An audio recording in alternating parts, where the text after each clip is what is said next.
అందరికీ నమస్తే.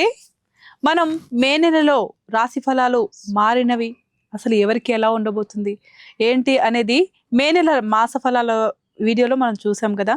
ఇప్పుడు జూన్ మాసంలో ఎలా ఉండబోతుంది, ఏ రాశుల వారికి ఎలాంటి ఫలితాలు వస్తాయి, లేకపోతే ఏమైనా నష్టాలు ఉన్నవారు ఎలాంటి పరిహారాలు చేయాలి అనేది మనకు తెలియజేయడానికి మనతో పాటు ప్రముఖ జ్యోతిష్య ఆధ్యాత్మికవేత్త భార్గవి బూదరాజు గారు మనతో పాటు ఉన్నారు. అమ్మని అడిగి మరిన్ని విషయాలు తెలుసుకుందాం.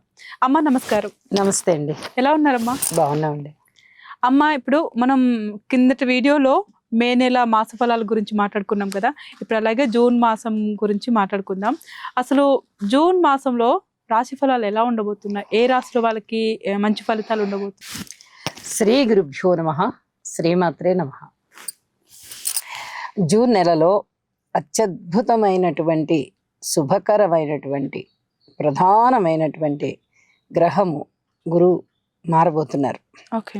ఈ జూన్ 1వ తేదీ రాత్రికి తన ఉచ్చస్థానమైన కర్కాటక రాశిలోకి మారబోతున్నారు. ఓకే. అలాగే ఇప్పుడు కుజుని యొక్క స్థితి సంచారము మేషరాశిలో ఉంది. అలాగే రవి బుధుల సంచారము వృషభ రాశిలో ఉంది. గురువుతో పాటు శుక్రాచార్యుల వారు కూడా మనకి మిథున రాశిలోనే ఉన్నారు. ఓకే. అంటే రవి ఒక్కరే వృషభ రాశిలో ఉన్నారు. బుధ గురు శుక్రులు ముగ్గురు కూడా మిథున రాశిలో ఉన్నారు. గురువు వెంటనే మారిపోతున్నారు. ఓకే. జూన్ నెలలోనే ఈ 1వ తేదీన రాత్రి మారిపోతున్నారు. కాబట్టి చాలా చాలా అద్భుతమైన ఫలితాలు. అంటే రవి మారుతున్నారు, కుజుడు మారుతున్నారు, బుధ శుక్రులు మారుతున్నారు, గురువు గారు మారుతున్నారు. 5 గ్రహాలు మారుతున్నాయి. ప్రతి 2.5 రోజుకి చంద్రుడు మారిపోతారు. కాబట్టి చంద్రుడు కూడా మారిపోతున్నారు. నెల అంతం వచ్చేటప్పటికల్లా ఇప్పుడు ఈ వృశ్చిక రాశిలో ఉన్నవారు నెల ఆఖరు వచ్చేటప్పటికి, మాసాంతం వచ్చేటప్పటికి ధనుసు రాశిలోకి వెళ్తున్నారు. అంటే ఏ రాశిలో ఉన్నప్పుడు ఆ రాశిలో ఫలితాలే చంద్రుడు ఇస్తారు. కాబట్టి చంద్రుడి గురించి అంతగా భయపడవలసిన అవసరం లేదు. కానీ మిగతా గ్రహాలు గురించి కొంచెం ఆలోచించాలి. శని గారి యొక్క స్థితి సంచారం ఎప్పుడైతే మీన రాశిలో ఉందో, మరి ఏ రాశుల వాళ్ళకి ఏలినాటి శని ప్రభావం ఉంటుంది అంటే కుంభరాశి వాళ్ళకు ఉంటుంది, అలాగే మీనరాశి వాళ్ళకు ఉంటుంది, మేషరాశి వాళ్ళకు ఉంటుంది. ఈ 3 రాశుల వారికి కూడా కొంచెం ఇబ్బందికరమైన ఫలితాలు ఉండబోతున్నాయి. అలాగే ధనస్సు రాశి వారికి అర్ధాష్టమ శని సంచారం జరుగుతోంది. కాబట్టి కొంచెం ఇబ్బందికర పరిస్థితుల్ని వీరు ఎదుర్కోవాల్సి వస్తుంది. అలాగే సింహరాశి వారికి ఈ శనిగారి సంచారం అష్టమ స్థానంలో ఉంటున్న కారణం చేత వీరు కూడా కొన్ని రకాల శనిగారి దుష్పరిణామాలకి కొంచెం ఇబ్బందులు పడవలసి వస్తుంది. కాబట్టి శనిగారికి తప్పనిసరిగా స్తోత్రపారాయణాలు చేసుకోవాలి, తైలాభిషేకం చేసుకోవాల్సి ఉంటుంది. అలాగే కొన్ని నల్ల నువ్వులు దానం ఇవ్వడము చాలా చాలా మంచిది. హనుమాన్ చాలీసా పారాయణ చేయడము చాలా చాలా మంచిది. ఈ రాసుల వారు ఈ జాగ్రత్తలు అయితే ముందు తప్పనిసరిగా తీసుకోవాలి. తదుపరి కుజుని యొక్క గమనము ఎప్పుడైతే మేషరాశిలో ఉంటోందో, కొన్ని రోజులు మేషరాశిలో ఉంటుంది ఈ జూన్ నెలలో. అయితే ఇక్కడ రుచిక మహాపురుష యోగాన్ని సూచిస్తుంది. జన్మజాతకంలో అయితే ఖచ్చితంగా రుచిక మహాపురుష యోగం అనే చెప్తాము. అయితే మనం గోచారం కాబట్టి గోచారంలో యోగాలను ఎక్కువగా తీసుకోము. అందువల్ల ఏమవుతుందంటే కొంచెం ఫలితం తగ్గినట్టుగా ఉంటుంది. కానీ స్వస్థానంలో ఉన్నటువంటి గ్రహము అత్యద్భుతమైన ఫలితాలను ఇస్తుంది ఎప్పుడు కూడాను. కాబట్టి ఇక్కడ స్వస్థానంలో ఉన్న మేషరాశికి, మేషరాశి వారికి చాలా చాలా మంచి శుభ పరిణామాలు ఉంటాయి. మేషరాశి వారికి చాలా బాగుంటుంది అని చెప్పాలి.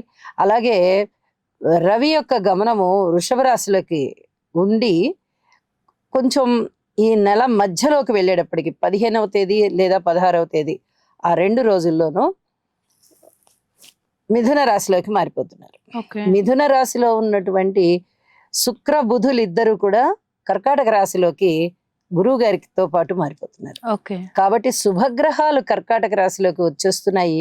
ఇది చాలా అద్భుతమైన సంచారం అవుతూ ఉండగా మిథున రాశిలో రవి గారి సంచారం కానీ, వృషభ రాశిలోకి కుజుని సంచారం కానీ, కర్కాటక రాశిలోకి గురు చంద్ర బుధుల సంచారం కానీ, ఇవన్నీ కూడా చాలా మంచి ఫలితాలనే సూచిస్తూ ఉన్నాయి అని చెప్పి తెలియచెప్పడం జరుగుతోంది.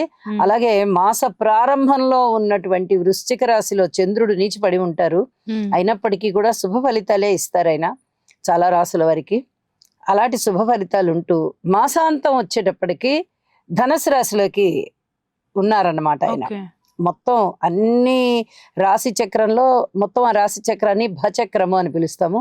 ఈ భచక్రానికి మొత్తం తిరిగి తిరిగి మళ్ళీ 28 రోజుల కాలం అయ్యేటప్పటికి ఆయన ఎక్కడ ఉన్న రాశి దగ్గరికి మళ్ళీ అక్కడికి వచ్చే అవకాశం ఉంది. ఓకే.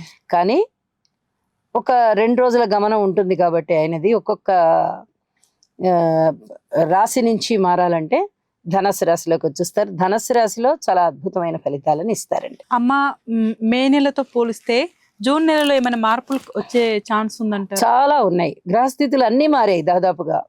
ఇప్పుడు మే నెలాఖరులోనే మనకి ఈ గురు శుక్రులు మారి ఉన్నారు. జూన్ నెలలో 100% శుక్రాచార్యుల వారు మారిపోయారు, బుధుడు మారిపోయారు, గురువు మారిపోయారు, రవి మారారు, కుజుడు మారుతున్నారు. మరి ఇన్ని రకాలుగా మారుతూ ఉన్నప్పుడు గ్రహాలు చాలా చాలా ఫలితాలు మారిపోతాయండి. ఒక్క చంద్రుడు మారుతూ ఉంటేనే కొంచెం ఫలితాలు మారుతాయి. అలాంటిది రవి, కుజ, బుధ, శుక్ర, గురు ఇంకా 5 గ్రహాలు మారుతున్నాయంటే చాలా పెద్ద పెద్ద మార్పులు ఉంటాయి. ఓకే అమ్మ, మరి ఇప్పుడు ఏ రాశి వాళ్ళకైనా డబ్బు విషయంలో కానీ ఉద్యోగం విషయంలోకైనా ఏదైనా మార్పులు వచ్చే ఛాన్స్ ఉందంటారు? మార్పులు వచ్చే ఛాన్సులు అంటే కర్కాటక రాశి వారికి చాలా చాలా బాగుంటుంది, అద్భుతంగా ఉంటుంది. కర్కాటక రాశికి రాశిలోకే గురువు ఉచ్చ స్థానం పొంది ఉన్నారు కాబట్టి అద్భుతమైన మార్పులు ఉంటాయి. అలాగే మిథున రాశి వారికి కూడా చాలా అద్భుతమైన మార్పులు ఉన్నాయి అని చెప్పి తెలియచెప్పడం జరుగుతుంది. కన్యా రాశి వారికి చాలా బాగుంటుంది. తులారాశి వారికి కొంచెం అటు ఇటుగా ఉంటాయి ఫలితాలు. వృశ్చిక రాశి వారికి చాలా చాలా బాగుంటుంది. మకర రాశి వారికి అద్భుతంగా ఉంటుంది. మీన రాశి వారికి అద్భుతంగా ఉంటుంది.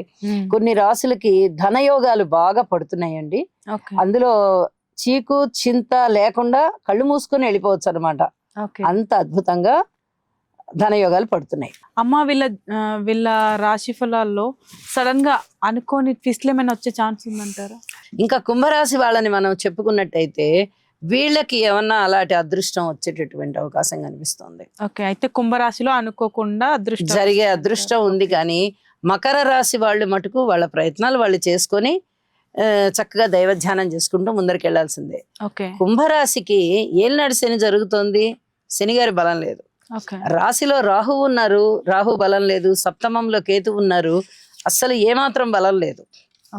కానీ పంచమ స్థానంలో ఈ శుక్ర గురులు ఉన్నారు. ఆ మొదటి రోజునే అంటే మనం వారం ప్రారంభం రోజునే చెప్పుకోవాలి, గురువు గారు మారిపోతున్నారు. షష్టంలోకి వస్తే ఆయన మరి ఇబ్బంది పెడతారు కదా, కొంచెం అదృష్టం ఏమవుతుంది అనేటటువంటి భయం చాలా మంది కలుగుతుంది. ఇక్కడ ఒక విషయాన్ని చెప్పాలి. తృతీయంలో కుజుడు బాగున్నారు, షష్ఠ స్థానంలో గురువు గారు బాగున్నారు 2వ తేదీ నుంచి, పంచమ స్థానంలో శుక్రాచార్యుల వారు బాగున్నారు. మరి వీరికి అదృష్టం ఏ విధంగా వస్తుందంటే ఇక్కడ ద్వితీయాధిపతి లాభాధిపతి అయినటువంటి గురువు గారు షష్టంలో ఉచ్చులో ఉన్నారు. ఉద్యోగ జీవితంలో తృప్తి పెరగడానికి, లాభాలు పెరగడానికి, అలాగే ఏమైనా ఇంక్రిమెంట్లు పెరగడానికి, మంచి హై పొజిషన్ రావడానికి ఇలాంటి వాటన్నిటికీ అవకాశాలు ఉన్నాయి. ధనాదాయం పెరుగుతుంది, మాట పరపతి పెరుగుతుంది. నిజానికి ఏలినాటి శని జరుగుతోంది కదా, గురువు 6వ స్థానంలో ఉంటే ఇలాంటివి ఏవి జరగడానికి అవకాశం లేదు. కానీ ఆయన ఈ రాశిని బట్టి కుంభరాశికి ద్వితీయ అధిపతి ధనాధిపతి గురుగారు అవుతూ ఆయన ఉచ్చ స్థానంలో ఉన్నారు. ధనం ఇవ్వకుండా ఎలా ఉంటారు? ఖచ్చితంగా ఇస్తారు. అలాగే లాభస్థానాధిపతి కూడా అవుతున్నారు, లాభాల బాటలో ఉంచుతారు. షష్టం అంటే ఇక్కడ శత్రు రోగ రుణస్థానం అన్నమాట. శత్రువులు తగ్గాల్సిందే, ఏదైనా అనారోగ్యం ఉంటే అనారోగ్యం తగ్గాల్సిందే, విజయావకాశాలు రావాల్సిందే, రుణాలు తగ్గాల్సిందే. ఇవన్నీ గురువు గారు చేస్తారంటే ఆయన ఉచ్చులో ఉన్నారు కాబట్టి ఇష్టం లేకపోయినా ఆ ఎడం చేత్తో దానం చేసినట్టు. అలా అక్కడ 6వ స్థానం అంతగా ఇవ్వకపోయినా, గురు ప్రభావం లేకపోయినా అక్కడ ఉచ్చులో ఉన్నారు కాబట్టి ఇంతో అంతో ఇచ్చి చూపిస్తారు. దానివల్ల వీళ్ళ అదృష్టం పండిపోతుంది అన్నమాట. ఏ విధంగా పెడితే ఏమి కడుపు నిండింది కదా, అట్లా నిండిపోతుంది. కుంభరాశి వాళ్ళకి ఈ కృతజ్ఞతాపూర్వకంగా గురువుని సేవించాలి, రాహుకేతువుల్ని సేవించాలి. సేవించడం అంటే పూజించడం, స్తోత్ర పారాయణాలు చేసుకోవడం, శనిగారికి తైలాభిషేకం చేయడం, ఏలినాటి శని ఇంకా ఉంది కాబట్టి శివారాధన చేయడం చేసినట్లయితే చాలా చాలా బాగుంటుంది.